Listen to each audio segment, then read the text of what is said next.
What's up, YouTube? I'm here with my first official 2025 NFL mock draft 1.0. Let's get straight into this video.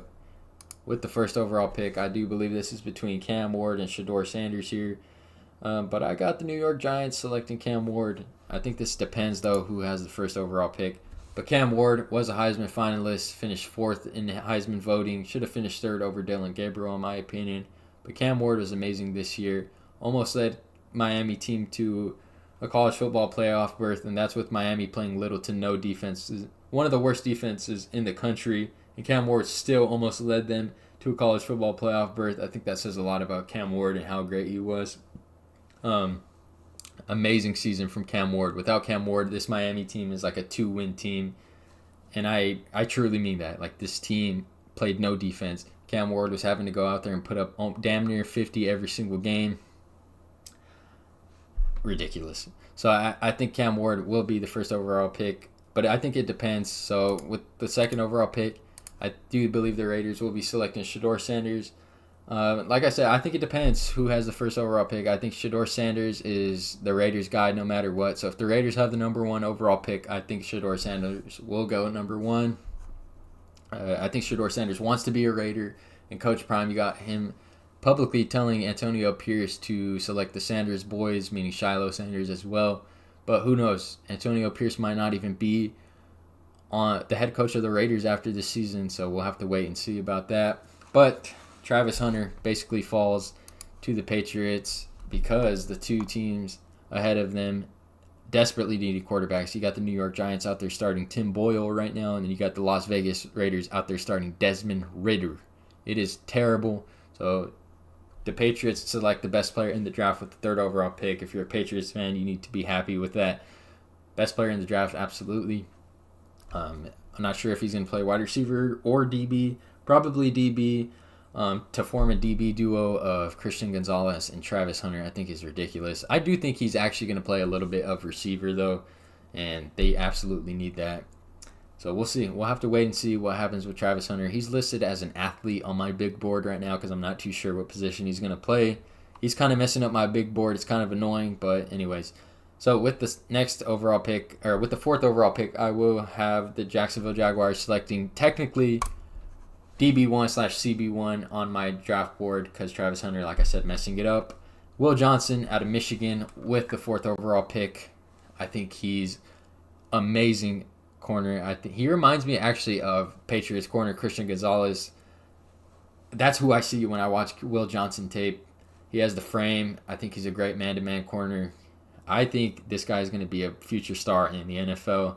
Like I said, it reminds me of Christian Gonzalez, who Christian Gonzalez to me right now is a top 5 corner in the NFL.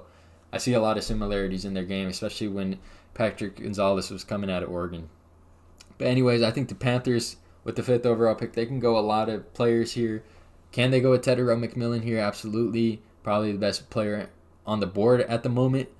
But I do believe they will be selecting the best edge in this draft. I think they got to go defense. Select the best edge in this draft after losing Brian Burns to the New York Giants. Obviously trading him. I think you need to replace him, and that is absolutely what you do with Abdul Carter with the fifth overall pick out of Penn State. So similar to the Patriots, I do believe the Tennessee Titans select the best player available. The best player available basically falls in their lap, and that is Tetairoa McMillan with the sixth overall pick. Getting a lot of Mike Evans comps to Tetairoa McMillan. I honestly see it. I'd be lying if I said I didn't see it. But this is a team that can go quarterback. Not sure if they like what they're seeing from Will Levis. I definitely don't in year 2, especially with what you did to get him help. You drafted a J.C. Latham. You traded for Calvin Ridley, Tony Pollard, anything to make this guy succeed in this offense, and he is not doing it. Will Levis looks terrible in year 2. So maybe this – I don't think they select a quarterback here, though. I do believe maybe they target like a Quinn Ewers or a Carson Beck in their round 2, maybe in the day 2 of the draft, like a round 2 or round 3, maybe. We'll see where those guys fall in the draft. But I like the sound of selecting Tetairoa McMillan and then drafting like a Quinn Ewers or Carson Beck in round 2 or round 3. I don't know. I'm not opposed to that at all. But with the 7th overall pick, I think this is the first team off the board on the board right now that can select Ashton Jeanty, take Ashton Jeanty off the board. But I don't believe they will do it. I think they need offensive line help. and I do believe they will be selecting Will Campbell out of LSU. He projects more as a guard to me. He doesn't have the arm length to play tackle in the NFL, but still, Browns just need talent on their offensive line, and he absolutely is that. So with the Jets here, I think they could select Mason Graham here with the 8th overall pick. But here's where I'm going to make a lot of you click off this video. A lot of you guys are not going to like this. If you guys watched my quarterback video, I'm high on Jaylen Milroe, and Jaylen Milroe is going higher than everyone expects. I'm telling you now. I said it with Bo Nix last season, and I said it with Michael Penix. 6 quarterbacks last year went within the top 15 picks, and everybody called me crazy when I had Bo Nix and Michael Penix projected to go in the first round. I had 6 quarterbacks going in the first round, maybe not the first 15 picks, but I still had them. See, look, here's what's crazy. I didn't even have 6 quarterbacks going within the top 15. I just had 6 quarterbacks going in the first round, and people called me crazy. They said no way Michael Penix or Bo Nix would go in the first round because of age and all this stuff. Absolutely ridiculous. I look like a genius now because 6 quarterbacks went within the first 15 picks. So don't be surprised if Jaylen Milroe is actually even the first quarterback taken in this draft. We're very early, and I know a lot of you guys are going to be like, oh, you're crazy. You don't know what you're talking about. Maybe a lot of you Jets fans are going to give me shit. But just hear me out. I won't be surprised if Aaron Rodgers actually retires after this year. But let's just assume that Aaron Rodgers plays one more year. That's even better. It makes this draft pick look even better. Have Jaylen Milroe sit behind Aaron Rodgers. I like it. I like Jaylen Milroe. I'm very high on Jaylen Milroe. And if Anthony Richardson went with the 4th overall pick, why the hell can Jaylen Milroe not go within the top 10 picks? Jaylen Milroe plays in the SEC, the highest competition in college football, and he has more potential than Anthony Richardson. Anthony Richardson has little to no accuracy. Jaylen Milroe is a far better player in college, and Anthony Richardson still went within the top 4 picks because of his rocket arm and all this stuff. But Jaylen Milroe possesses the same athletic ability. I just do not see how Jaylen Milroe can't go within the top 10 picks. I don't know. I think it's ridiculous the way people are talking about Jaylen Milroe, telling him to go back to school. Hell no, this guy needs to stay in the draft, and I think he's going to go way higher than people expect. But anyways, that's my little rant for this video. Basically my hot take of this video, and I know a lot of you are going to give me shit in the comments, but I'm all for it. Let me hear it. It's early. It's Mock Draft 1.0. Anyways, with the 9th overall pick, I do believe the Chicago Bears will be selecting Kelvin Banks. They need offensive line help. I know the offensive line looks a lot worse than it actually is because Caleb Williams holds on to the ball way too damn long. But, you know, I do believe they still need talent on this offensive line, and Kelvin Banks gives them that out of Texas.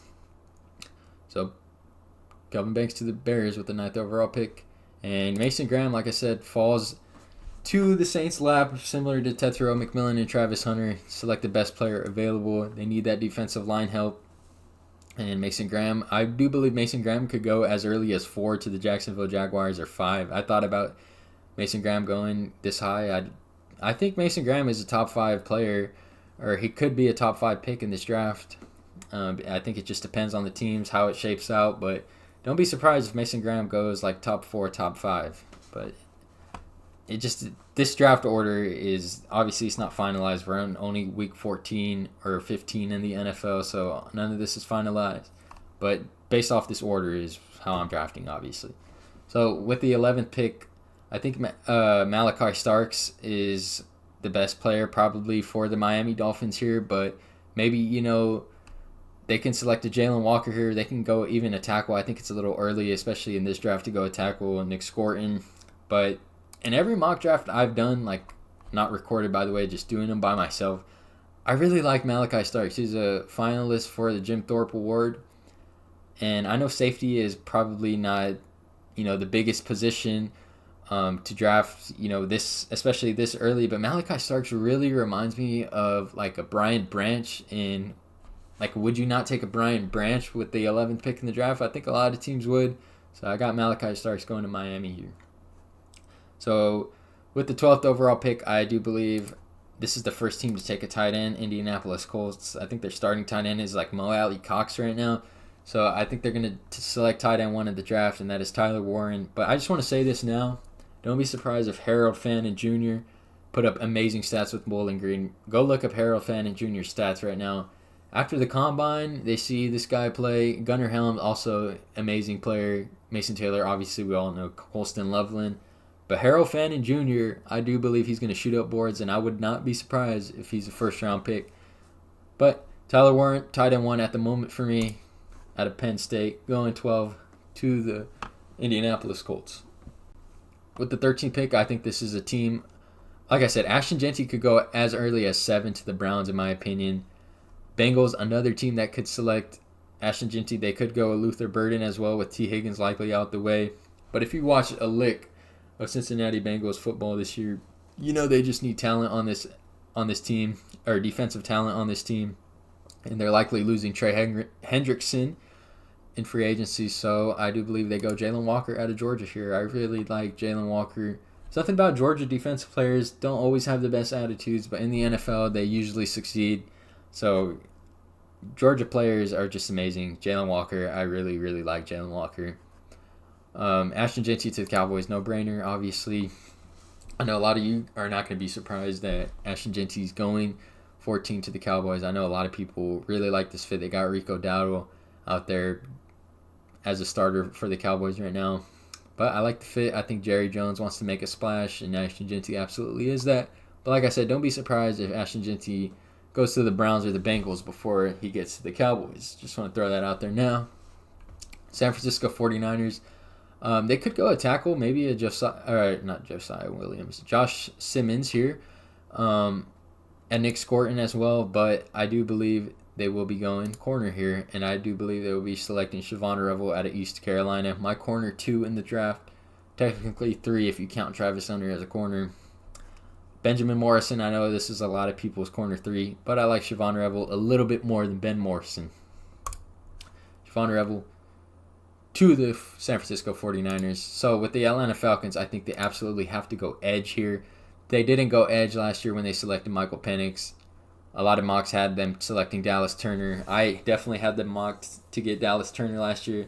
They didn't get that edge that they desperately needed, so I think this year they don't make that same mistake. Not saying it's a mistake selecting Michael Penix. We haven't even seen him play yet.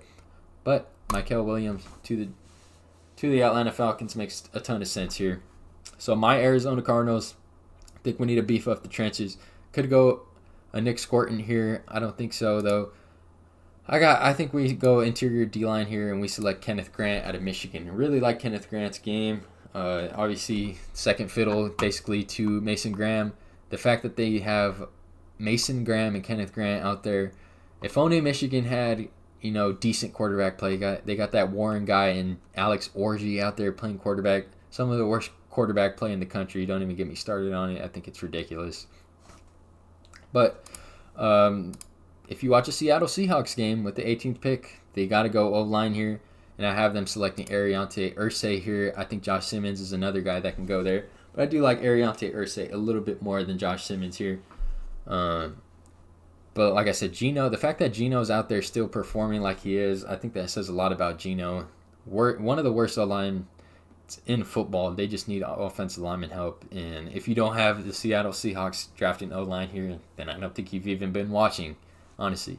So I know a lot of people here with the 19th overall pick, they see a Colston Loveland, they see a Jim Harbaugh pairing, and they like it. But I think with Luther Burden here on the board with the 19th overall pick, I think you have to get a Luther Burden to the I almost called them the San Diego Chargers. With the LA Chargers, I think you have to select Luther Burden here. Tight end, obviously not as important of a position as a wide receiver. I know a lot of people are going to be like, Colston Loveland, the Jim Harbaugh from the Michigan Jim Harbaugh team. I know, national champion, all that stuff. Yes, I know. But with Luther Burden on the board, I think you got to select Luther Burden here. With the 20th overall pick, I do believe the Tampa Bay Buccaneers have to go defense no matter what. And I think they're going to be selecting James Pierce. Nick Scorton is a guy I think they could take, but I think they take this the potential of a James Pierce Jr. here. James Pierce Jr. was actually projected to go number 1 in the early 2025 mock drafts. But he's kind of, disappointed a little bit, but kind of made up for it towards the back half of the year. I still think he was going to be within the top 20 picks. Wouldn't be surprised if he goes within like the top 12, maybe top 20. I think a lot of teams are going to maybe shoot up for the upside of James Pierce Jr. here. With the 21st overall pick, I think they can be the first team to select a Ben Morrison here. I know a lot of people are very high on Ben Morrison. I've seen mocks. Some mocks have him at like the 10th overall pick, maybe like 12th overall pick. But I'm actually not going to take him here. I'm actually going to go Josh Simmons for the LA Rams here. Josh Simmons to the LA Rams. I think they need that offensive lineman help. Commanders as well could go O-line here. They could also go wide receiver here, maybe Isaiah Bond or Emeka Egbuka. But I think they're going to go edge. And Nick Scorton's on the board here. I think you got to go Nick Scorton. Shamar Stewart, I like him a lot. Texas A&M has a crazy edge duo between Nick Scorton and Shamar Stewart. I think after the combine, maybe Shamar Stewart could actually jump Nick Scorton. I know that's kind of crazy, but Shamar Stewart, I think he's a freakish athlete, has a crazy frame. He's a bit on the heavier side, I believe, right? Yeah, 290. He's a lot on the heavier side. But I think after the combine, we're going to see. We're going to see after the combine. I think that could show a lot. Like I said, we're still early in this draft process. But Nick Scorton to the Washington Commanders. The Broncos need a tight end. They really need a tight end. Obviously, they need wide receivers too. But Colson Loveland to the Denver Broncos, I think it makes a ton of sense. They need a tight end. I don't even know who their tight end right now. Is it Greg Dulcich still? I don't even know. I just know they desperately need a tight end. I think they have one of the worst tight end rooms in the NFL this year. Like I said, the fact that I don't even know who their starting tight end is fucking crazy. The Baltimore Ravens with the 24th overall pick. I think this is another team that could look to select a Ben Morrison here, but I think they're going to actually go Shamar Stewart here. They need defensive help. Their defense is fucking horrible, and I think this is a reason. I think the Baltimore Ravens are actually going to be an early exit in this year's playoffs. Their defense is looking horrible at the moment. With the 25th overall pick, Texans need offensive line, and I think they're going to go with Cam Williams out of Texas here, staying in state, going to the Houston Texans. And then with the 26th overall pick, I know a lot of you guys are high on Emeka Egbuka. I'm not. I'm really not high on Emeka Egbuka. I don't know why Xavier Restrepo is this high. I think Xavier Restrepo is actually going to be a day 2, day 3 pick. But Isaiah Bond, I don't know why he's so low on here. Isaiah Bond is my wide receiver 3 in this draft. This wide receiver class is not as great as last year's, but last year's was one of the best we've ever seen. This wide receiver class, I like it in terms of, like, you know, the later rounds. I like it Trey Harris. I would not be surprised if Trey Harris goes within the late first or early second. I actually kind of like Trey Harris a little bit more than Emeka Egbuka, I'm not going to lie. But Isaiah Bond is my wide receiver 3, so I have him going to the Pittsburgh Steelers. Like I said, I know a lot of Steelers fans are really obsessed with Emeka Egbuka. I don't really understand it. A lot of people are very high on Emeka Egbuka. I don't think he's a first rounder. I think he's actually an early second or a mid second, honestly. That's just my take. I only think there should be 3 wide receivers taken in the first round, maybe 4 if you added Trey Harris, but that's my opinion. I don't know why I clicked quarterback. With the 27th pick, I think the Packers are a team that could take a Ben Morrison. They could go a ton of players here, a Tyreek Williams, but I'm actually going to have them taking Derek Harmon. Derek Harmon out of Oregon. I think he's a player who's going to shoot up boards. I've seen some like big boards and mock drafts have him mocked in like the 2nd or 3rd round, which I think is ridiculous. Derek Harmon out of Oregon is an amazing player. I think the college football playoff is only going to boost him a lot more with more eyes on him. We'll see, though. I think Derek Harmon is going to end up playing himself into the first round if he has not already.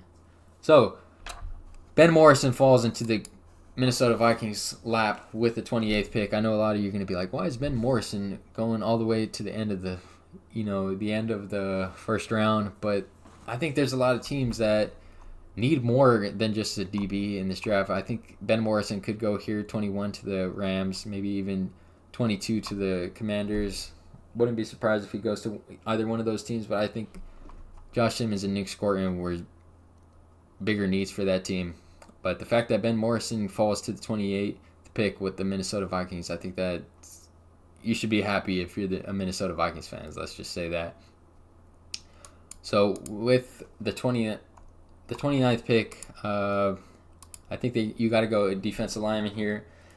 This defensive lineman class is actually amazing in my opinion. Tyreek Williams, TJ Sanders, I like a lot of these guys.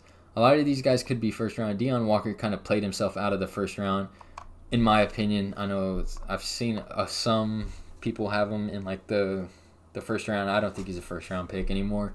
But Tyreek Williams to the Buffalo Bills, I think it makes a lot of sense. TJ Sanders as well could go there, and even this Omar Norman Lott out of Tennessee. But I'm going to go with Tyreek Williams to the Buffalo Bills here. And I think they're going to go guard here, and I believe they're going to go Tyler Booker here. Where is Tyler Booker? Tyler Booker. Where is he at? There we go. Tyler Booker out of Alabama. And with the 32nd overall pick, I think the Kansas City Chiefs, I think they can go a lot of different players here. Some mocks have them selecting Amarion Hampton or Emeka Egbuka. I don't think they're going to go with either one of those players here. I think they're actually going to go Jedi Barron here. He was a Jim Thorpe finalist. I'm not sure if I didn't actually see who won the Jim Thorpe Award. I saw it was between Jedi Barron, Malachi Starks, and Caleb Downs. I actually didn't see who won that award. I just saw the finalists. Not sure who actually ended up winning that award. It might have been Barron, actually. So shout out to Barron if he did end up winning that award. I've seen some mocks have him going way higher than 32nd. Wouldn't be surprised. We're still early. But that's my final 2025 NFL mock draft. Let me know what you guys think down below. I'll catch you guys in the next one. Peace.